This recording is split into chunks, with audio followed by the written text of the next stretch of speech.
Today, we're talking all about show, don't tell. So how to create great descriptions. I'd love to know in the comments as we get started what your name is, a writing project that you're working on right now, and a description from a book that has always stuck with you. So something that always stays with you that you can kind of just close your eyes and see and feel. I will start. My name is Hayley. I am the content lead here at ProWritingAid. I've been working on a young adult fantasy for a long time. I'm hoping to get it published or self-published or something like that too. And one of the descriptions that always sticks with me are George R.R. Martin's descriptions of food. He just has like such rich and lavish descriptions of food in all of his books. So those always stay with me. And then another one that has always stuck with me is in the first Harry Potter book, when Ron, Hermione, and Harry conquer the cave troll.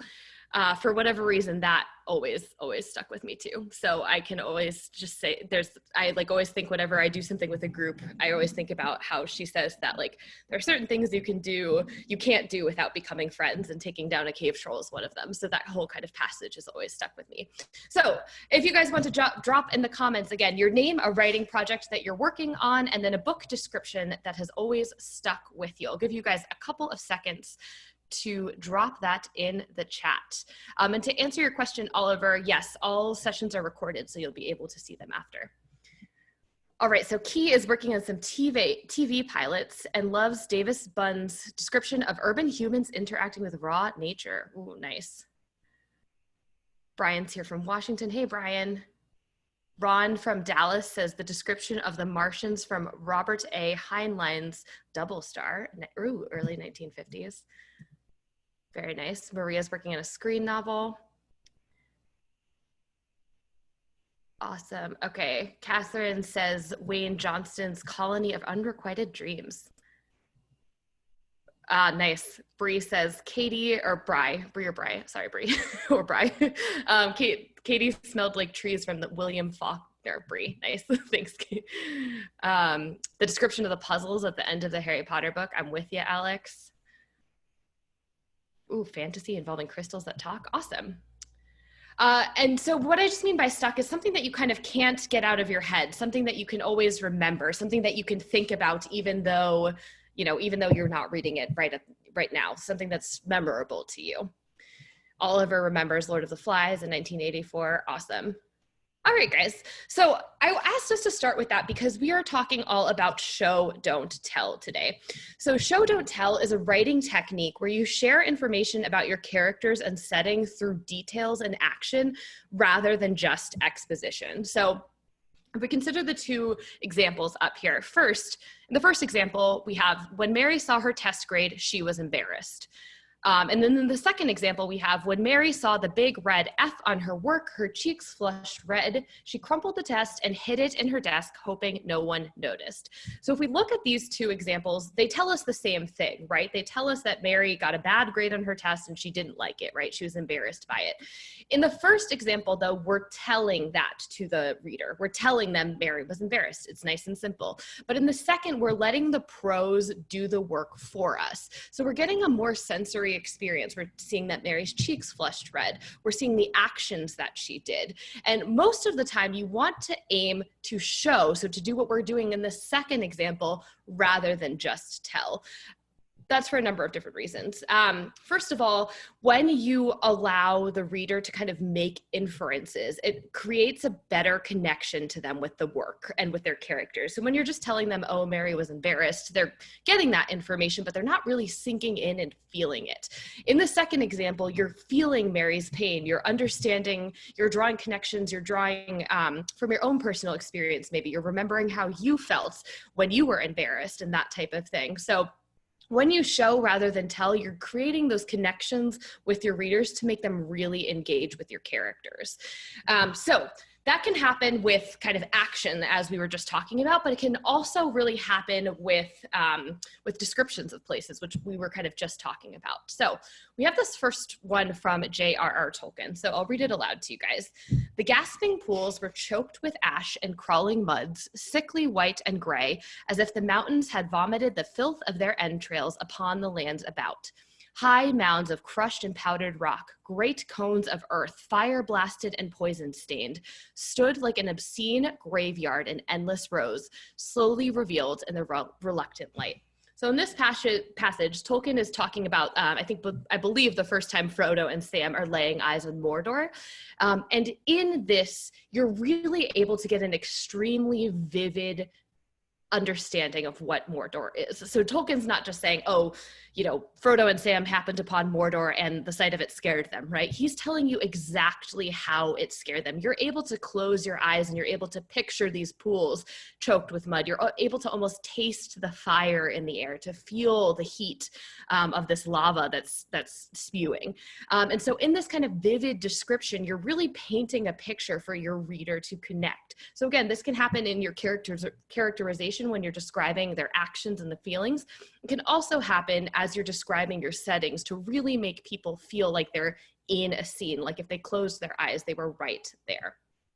Now, so show don't tell is an amazing technique. It's what we here at ProWritingAid basically recommend that you're almost all of the time doing showing rather than telling. But that being said, it's very difficult to do, especially if you are stuck writing, right? So a lot of times in our first drafts, we're really stuck trying to just get the action out there. And we might not know, like, how do I take this action and turn it into showing, right? How do I take this telling and turn it into showing?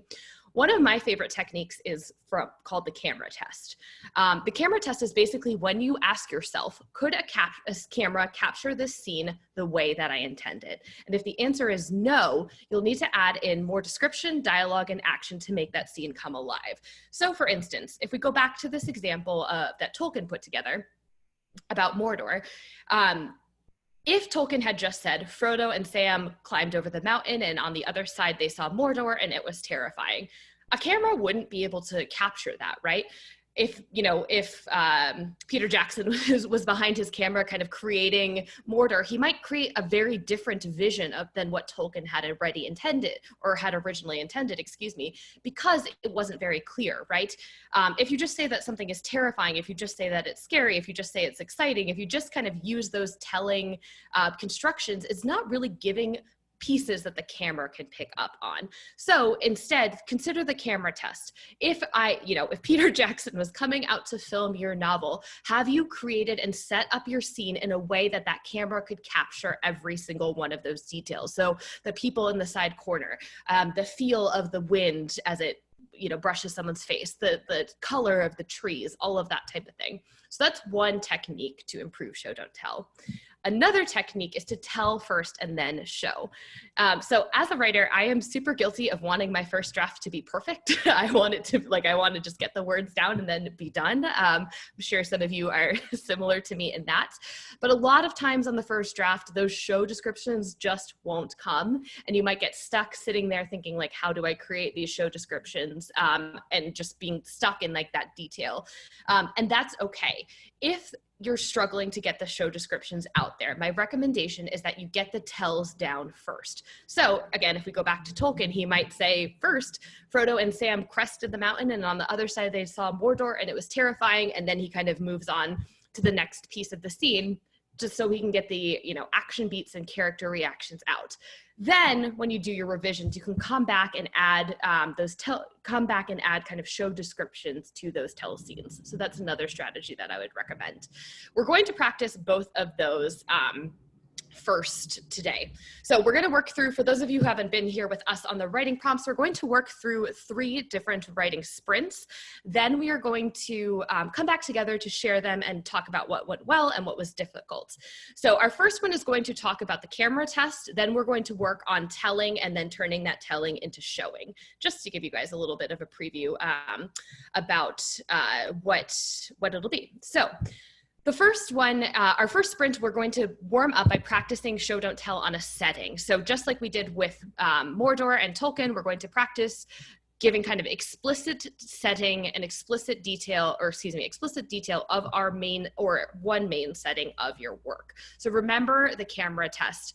And we had a good comment in the chat about how descriptions should not necessarily be camera-like, which Stephen King says, because a scene would be based on our memories, which is totally true. What I mean by the camera test is not that it's necessarily camera-like in that it's picking up everything perfectly and accurately, because sometimes you might have an unreliable narrator, or you might have characters who are experiencing differently. But that, if you were to drop into it and look around, you could see it from that character's perspective, right? So that you could see what that character is seeing. You could feel what that character is feeling, again, knowing that it might be biased based on the character and the narrative that you have. Anyway, okay, so for sprint number 1, we're gonna have 5 minutes, and we're going to practice writing show, don't tell, or practice show, don't tell on a setting, and give as much explicit detail as we can. It'll be 5 minutes. You can write in the chat and share with us. I will ask you to share at the end. You can also write on a notebook if you don't want to share. It's kind of up to you guys. This will apply really strongly to fictional works and memoirs, but you can also use it for nonfiction. So if you're doing any narrative nonfiction, or if you're really describing like a process or a setting in terms of like, if you're talking about a lab and how a lab should be set up or something like that, it can work for nonfiction as well.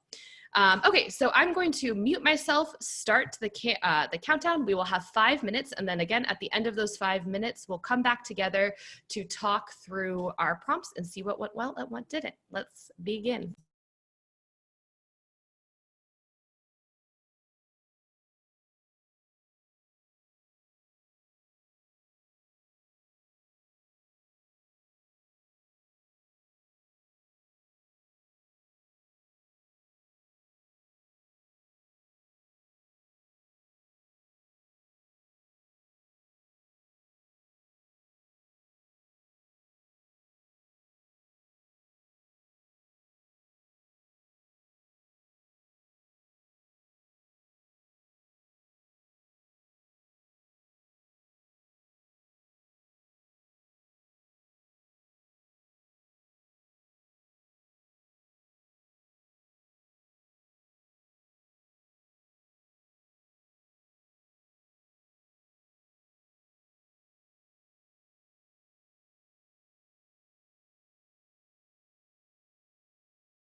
Amazing. All right, we will come back together. Okay, so in the chat, if you want to tell me, and again, no pressure to share if you don't want to, what your word count was. If you have a favorite sentence from what you wrote, you can also drop the full prompt, and then tell me what was challenging about this prompt and what was easy about this. Just a quick reminder that if you want to share things with everybody, you can select to share with all panelists and attendees. If you just pick to panelists, then I will see it, which is lucky me.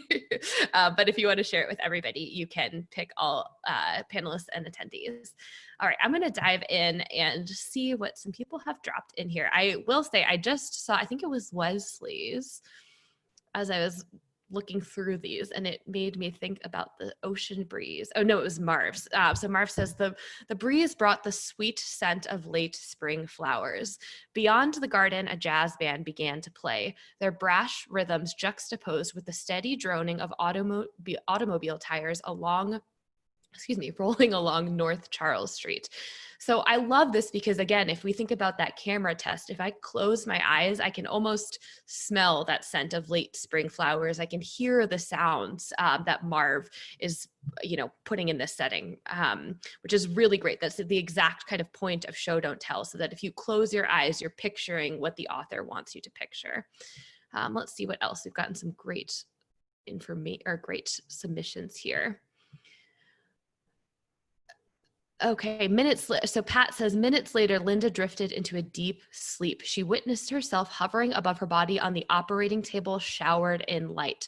Her chest surgically open, her heart still. Her surgeon, Dr. Paul, in scrubs and a mask, said, let's call it. Her heart won't beat on its own. Again, really that description that Pat put there is really showing us, it's not just, Linda died or Linda's surgeon called time of death. It's really showing kind of the exact scene. If you close your eyes, you can see this person kind of hovering above themselves as a spirit. Okay, so Eileen says, the girl stood in silence, looking at the surrounding landscape, the foliage even richer than it was further down the hill. Various shades of green mingled with all colors of flowers. I love that. I love the idea of green. And then later she says, further up the rocky incline, it looked like there were caves, some of them barely discernible close to the waterfalls. Oh my gosh, you guys are so good at this. Such great cameras. I want to be in all of these places. Okay, this is so Brian has a great example of action beats here, where he's kind of taking through some things that are happening and not just setting. So Brian says, just as he was finally catching a breath from the hours of confronting the soldiers with chunks of broken cinder block, Hussam, I hope I'm pronouncing that right, noticed the squadron leader staring at him just up a bit from the other side of the road. It felt like the captain's eyes were two lasers burning squarely into Hussam with widening eyes. And I love that description of the captain's stare. So it's not just, oh, the captain was staring at him intensely. It's placing the captain where he was and then adding characteristics to that stare. Okay, I'm going to keep going. I won't get to all of these, but I will read them all, guys. I just won't get to read all of them aloud because we'd be here forever. Okay. Let's see. Oh, I love Tammy's. Texas heat had a personality all of its own. I totally know what you're talking about, Tammy. I spent a lot of time in Texas a few summers ago, and truly it would just, I was there. I was doing competitive marching band because I'm very cool. And the heat would melt our instruments in Texas. And it was really just like, it would melt the AstroTurf. It was crazy. Okay, Ron says, the room's focal point stole his attention, a wide and tall fireplace. The same fireplace had remained unchanged through the long history of the mansion. I love that detail, Ron, because it's just showing, you can kind of picture, right? Something where the mansion itself is changing around it, but this one focal point is not. Amazing, guys. These are really awesome. Ooh, a Costco cake complete. That sounds good, Molly. Now I'm hungry and want lunch. Yeah, I love what Marv said here. It's easy if you try to add as many of 5 senses as possible to the scene. And this is actually a good point, Marv, and something that I didn't talk about before. So I did talk a little bit about how you know, if you're struggling with getting the showing in, you can get the tell action beats in first and then come back and add the showing. The same thing can be true if you are really good at getting show descriptions out at the beginning, and then you just want to like really get like the sight, sense, smells, all of that into your setting. You can always come back and take parts of it that aren't necessary to the plot away later as well. But kind of grounding yourself in those 5 senses of where you are really makes it, really kind of brings your work alive. Okay, awesome, guys. I'm going to keep going so we have more time to read. I'm not going to, so Christy asked if I posted a couple ones I read. I don't want to post them just in case anyone didn't want to share them with the group. So I'll just remind you guys again, if you can select all panelists and attendees, if you want yours to be seen by the whole group, that would be great. Otherwise, I don't want to just copy and paste people's, and just in case they didn't want everyone to see the whole thing. But yeah, feel free to share with all panelists and attendees so we could all read. Okay, let's move on to sprint number 2. So in sprint number 2, we're going to practice working on an important scene, and we're going to do that editing that I was talking about first. So first, we're going to work on telling. Don't worry about the language. Don't worry about making it descriptive. We're going to fix that later. This sprint is really just to get all of the action beats and major moments that happen in a scene down. Later in our second sprint, we're going to come back and apply the show language to that. So we'll have 7 minutes for this one. Again, you're going to be working on an important scene, and we're just going to work on telling. So getting those major moments in just dialogue, actions, etc. in the scene. It's okay if the language is short and sparse because we will fix it later. We have 7 minutes. I am going to mute myself and we'll get started now.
All right, guys, let's bring it back together. And same thing we did for sprint 1. If you want to tell us in the comments your word count, if you want to pull out a favorite sentence or a favorite passage, and then share too what was difficult or what was easy about this prompt.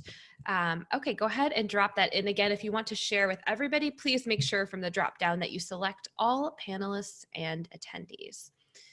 All right, let's dive in and see some things that we have in here. So Pat's got some great dialogue going here. Aunt Nellie asks, do you still love her? Really great, just like telling, getting this story out. All right, so go back to the beginning. Yvonne says, my brother and I sat in his blue Honda Accord. We had been dealing with our lawyers about this state of my mother and father. My mother died a month ago. My father died 5 years before. The last 5 years had been a roller coaster of terrible emotions. I love this. It's really kind of creating that tell story, and we can take that and then add in some of those emotions, those sensory language that we were talking about before.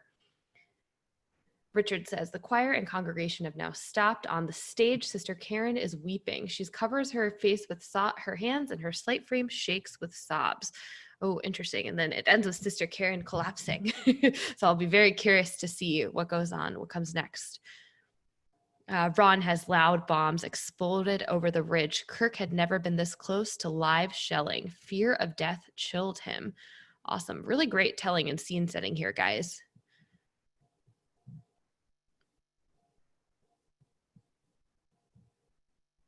Awesome. Some of you guys are just so good at showing already right here.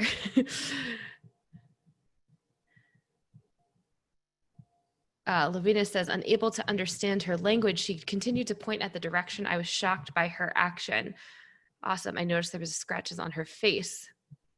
So that line of I was shocked by her action, that's a great example of something we could take in this next prompt and turn into show language, thinking about that. So if somebody's shocked, what are some of the feelings they might feel? Maybe they might feel a cold chill go down their spine, or their eyes might widen or something like that. So again, thinking about when we're talking about show, don't tell, it's not saying that saying somebody is shocked is wrong. We're thinking about what can we do to add more sensory details to that. So when you're shocked, how do you feel? How do you look?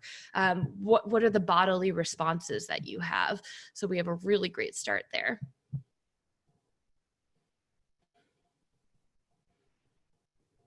Awesome.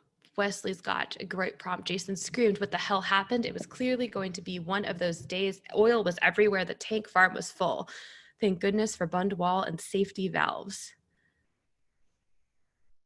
Awesome. Priyanka got 226 words. You guys are fast. Yeah, Brianna, it is hard to go not into too much detail. Sometimes, especially in these like sprints, we're often working on work that we're like inspired by rather than stuff that gets us stuck. But I would highly encourage you to go through the exercise we just did, as well as the exercise that we're about to do when you are stuck on a scene and when you're like, I know this has to happen, but I need to get to I can't get it out. It's just to go through and do all of the telling first, get those action beats down, and then move forward. And Oliver said he has a hard time writing in such a short time, which I am with you, Oliver. I always get like one sentence. Okay, but that'll take us actually to the next part. Actually, before we get there, Linda says, my writing was so filled with tell instead of show that I became bored with it, which is exactly the point. When you're just telling something that happens, your readers are going to be so bored with it. You want to add in those details and those feelings. Okay, so now we're going to actually give you a little bit more time with that same scene. So I want you to take the scene that you were just working on and start to really add that show language to it, adding the 5 senses that we were talking about, adding detail, adding emotion. You can totally go overboard on these because remember, we can always edit it back later. But we'll have 10 minutes to really, really dive deeper into this scene right now and think about, hey, how can I add that detail, that feeling, that emotion? If your character is shocked, what are the bodily reactions that they have? What does their face look like?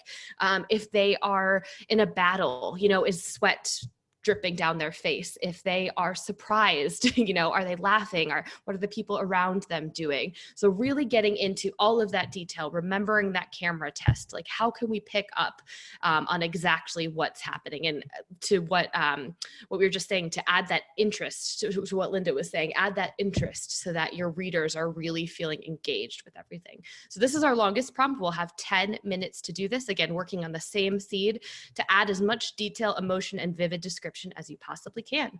Let's get started.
All right, let's bring it back together to share for our final sprint.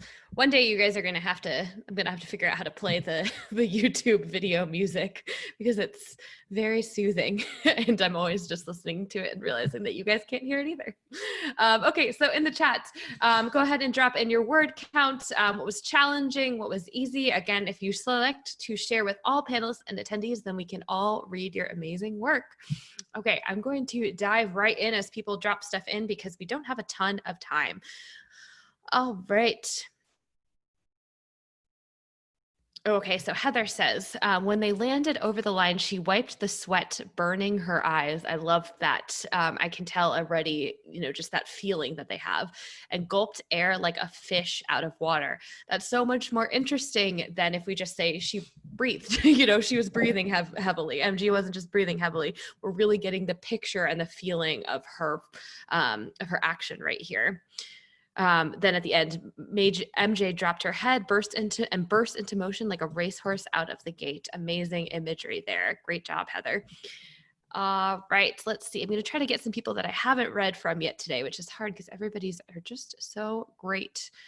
Okay, Brian says the family jumped as they heard the sharp thwack, thwack, thwack of the soldier's hardwood baton on the heavy metal door to their home. Their muscles seized and their hearts skipped a beat, even though they had experienced this many times. Oh, love that. Grace says, okay, let's see. The man was bent over the woman's body, her distended belly wide open, her innards in a stark display. Again, this is a very, very vivid picture. Awesome job, Grace.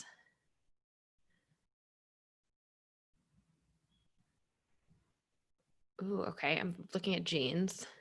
I feel the sudden drop like on a fairground ride, except this isn't a game and it doesn't stop. That is such great vivid imagery. And again, like I was talking about with Show Don't Tell, you start to really feel exactly what that is, those horrible fairground rides. Paul says, Sandra hated the walk for the train station. As she walked down the lane, the heavy rain caused her earphones to fall out. She stopped for a moment to look at the sheets of rain, attempting to unearth the trees on either sides of the lane. A single light emitting from the sole street lamp flickered before giving up the fight against the weather. That is really just giving such a better understanding of the weather than just like it was raining. Richard says, the choir and congregation have now stopped. The air was filled with cheap perfume and sweat brought on by the stomping and clapping. I love that. This is a great passage, Richard. Judy, my thoughts seemed to move like molasses or amber suspended, breath caught in my throat. Icy sweat poured out of me, chilled me. Guys, these are so great. My breath raged, pulsing my chest up and down, frantic gulps of air pressing my chest open and closed. Amazing. I want to read all of these stories. Oh, I love this. Instead of Maxine's from Victoria, horrible puce synthetic fabric that itched even through her blouse, Miss Griffin's suit was a black wool pinstripe, which stood out in sharp contrast against the snowy white hall through which they passed. I can already kind of picture Mrs. Griffin's suit from that. I can picture like the clack of her heels down the line, down the hallway as she's walking. Gentry, Tammy, I apologize, parked her burnt umber Jeep outside the imposing white farmhouse. She'd been there once before. She didn't know what lay ahead. She only knew that she needed to invest in her dream. Flowers planted as sentinels to the sweeping steps of the house bid her welcome. Guys, these are so good. All right, I'm going to end on Linda's question. So Linda asks, is there a time when we can be too descriptive? How do you find that line of not being overly wordy? That's an amazing question, Linda. And I'll end with that just because we only have a few minutes left. One of the best ways to decide if you're being overly wordy is to get someone else to read your work and to see, okay, are they engaged or where do they feel like this is lagging, right? Where do they feel like, because you're always trying to strike that balance, right, of making sure that your work is descriptive and emotive and not getting stuck. So asking someone else to read your work is always great. Another great tool is the ProWritingAid pacing check. Let me see if I can pull it up for you guys super fast. But we have a number of tools, a number of reports within the tool, excuse me, that help you just kind of visualize where you're spending a lot of time. So I don't know about you guys, but my descriptive text tends to be a little bit longer than my just like dialogue and action and that type of thing. So there's a couple things that you can use within ProWritingAid if you're not kind of quite at the stage where you want to work with a beta reader or an editor yet. The sentence length report will tell you which kind of sentences you have and how long they were. So that way you can identify, okay, where are there some like really long 25-word sentences, which might tell me that my description is getting a little too heavy.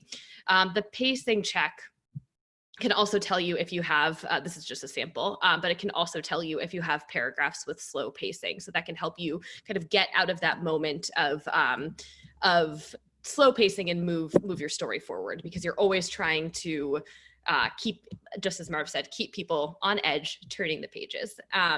Okay, well, we are almost out of time today, so I just want to do a little bit more housekeeping to clean up. I'm going to drop in our upcoming writing courses so that you guys can sign up for the next webinars that we have.